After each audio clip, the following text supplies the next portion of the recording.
Hi viewers எல்லோருக்கும் வணக்கம். இன்று டிசம்பர் 7ஆம் தேதி தங்கத்தோடைய விலை எப்படி இருக்கலாம் அப்படிங்கிறத பற்றி இந்த வீடியோவில் நம்ம பார்த்தரலாம். அதற்கு முன்னதாக நம்ம சேனலை சப்ஸ்கிரைப் பண்ணாமல் இருந்தால் சப்ஸ்கிரைப் பண்ணிங்க, கூடவே பெல் பட்டனையும் கிளிக் பண்ணிக்கிங்க. வாங்க வீடியோக்குள்ளே போகலாம்.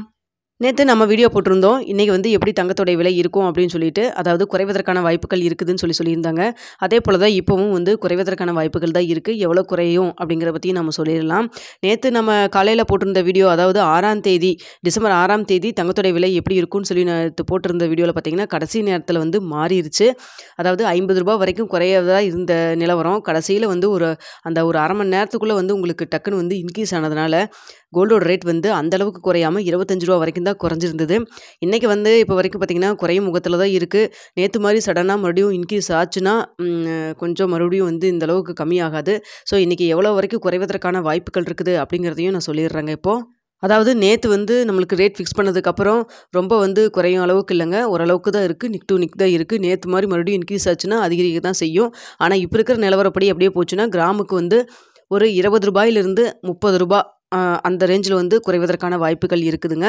ஸோ இன்று அதாவது டிசம்பர் 7ஆம் தேதி இன்று கிராமுக்கு 20 ரூபாயிலிருந்து 30 ரூபா வரைக்கும் குறைவதற்கான வாய்ப்புகள் இருக்குது. நேற்று மாதிரி டக்குன்னு அப்பில் மறுபடியும் போச்சுன்னா அதிகரிக்க ஆரம்பிச்சதுன்னா ஒன்று நேற்று ரேட்டே மெயின்டைன் ஆகலாம். அப்படி இல்லைன்னா ஒரு 10 ரூபா 15 ரூபா அந்தளவுக்கு மட்டும் குறைவதற்கான வாய்ப்புகளும் இருக்குது. இல்லைன்னா நேற்று ரேட்லேயே இருக்கிறக்கும் சான்ஸ் இருக்குதுங்க. நம்ம எதுக்காக திரும்ப திரும்ப நான் சொல்கிறேன்னு பார்த்தீங்கன்னா, நேற்று அப்படி தான் ஆயிடுச்சு. கடைசி நேரத்தில் இன்க்ரீஸ் ஆக ஆரம்பிச்சிருச்சு. அதனால தான் நான் சொல்கிறேன். ஸோ இப்போ இருக்கிற இதே இந்த ஸ்டேட்டஸே உங்களுக்கு மெயின்டைன் ஆச்சுன்னா கண்டிப்பாக ஒரு 20 ரூபாயிலேருந்து 30 ரூபா வரைக்கும் குறைவதற்கான வாய்ப்புகள் இருக்குங்க. நேற்று 7115 ரூபாயில் ரேட் ஃபிக்ஸ் பண்ணாங்க. ஸோ இன்றைக்கி பார்த்திங்கன்னா 7100 ரூபா 100 ரூபா 7090 95 அந்த ரேஞ்சில் வருவதற்கான வாய்ப்புகள் இருக்குது. இதே இதில் மெயின்டைன் ஆச்சுன்னா, சப்போஸ் இன்க்ரீஸ் ஆகுது அப்படின்னா 7010 7115 அதே ரேட்லேயே கூட இருக்கிறதுக்கான வாய்ப்புகளும் இருக்குது. ஸோ இப்போ இருக்கிற ஸ்டேட்டஸ் என்ன அப்படிங்கிறத மட்டும் நான் பார்த்து சொல்லியிருக்கேன். கடைசி நேரத்தில் கூட இப்போலாம் மாறுதுங்க. அதனால தான் நான் திரும்ப திரும்ப சொல்கிறேன்.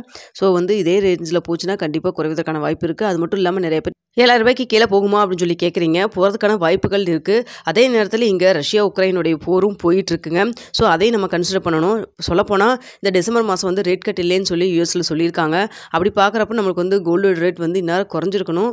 ஆனால் இன்னும் அந்தளவுக்கு நம்மளுக்கு இந்தியாவில் இங்கே ரிஃப்ளெக்ட் ஆகலை. குறைவதற்கான வாய்ப்புகளையும் காணாங்க. குறையுமா அப்படிங்கிறதையும் நம்ம வெயிட் பண்ணி தான் பார்க்கணும். ஏன்னா இங்கே இந்தியாவுடைய ரூபாயின் மதிப்பு வீழ்ச்சியில் இருக்குது. ஸோ யூஎஸோடைய டாலருடைய மதிப்புக்கு இந்தியாவுடைய மதிப்பு இதெல்லாம் கால்குலேட் பண்ணி தான் சொல்லுவாங்க. ஸோ இன்றைக்கியோடைய நிலவரம் என்ன அப்படிங்கிறத மட்டும்தான் நம்மளால் சொல்ல முடியுதுங்க. ஏன்னா பல காரணங்களால் தங்கத்தோடைய விலை இப்போ மாற்றம் ஆயிட்டிருக்கு. அது மட்டும் இல்லாமல் பார்த்திங்கன்னா, இது நம்ம இவ்வளோ தான் வரும் அப்படிங்கிறத நம்ம கன்ஃபார்மும் சொல்ல முடியாத நிலைமையில் தாங்க இருக்கோம். இந்த வீடியோ உங்களுக்கு பிடிச்சிருந்தா லைக் பண்ணுங்கள், ஷேர் பண்ணுங்கள், மறக்காமல் சப்ஸ்கிரைப் பண்ணிங்க.